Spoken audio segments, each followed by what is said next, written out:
வணக்கம் நண்பர்களே. நாம் எந்த ஒரு சுபகாரியம் செய்கிற போதும் நல்ல நேரம் நல்ல நாள் பார்த்து செய்கிறது தான் நல்லது.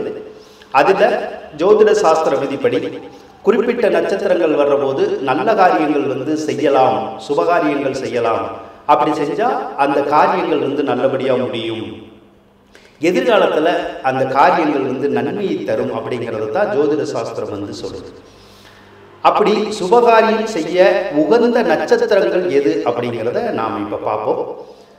அஸ்வினி நட்சத்திரம், ரோஹிணி நட்சத்திரம், புனர்பூசம், பூசம், உத்திரம், ஹஸ்த நட்சத்திரம், அனுச நட்சத்திரம், மூலம், உத்திராடம், திருவோணம், அவிட்டம், சதயம், உத்திரட்டாதி, ரேவதி. இந்த நட்சத்திரங்கள் வர்ற போது நீங்கள் எந்த ஒரு சுபகாரியமும் செய்யலாம். அப்படி நீங்கள் செஞ்சீங்கன்னா உங்களுக்கு அது நன்மையை கொடுக்கும் அப்படிங்கிறது தான் அந்த ஜோதிட சாஸ்திரம் சொல்லுது. நன்றி நண்பர்களே. இந்த வீடியோ உங்களுக்கு பிடிச்சிருந்தா ஷேர் பண்ணுங்க, மறக்காம சப்ஸ்கிரைப் பண்ணுங்க. சப்ஸ்கிரைப் பண்ணிட்டு அந்த பெல் பட்டனையும் பிரஸ் பண்ணிடுங்க.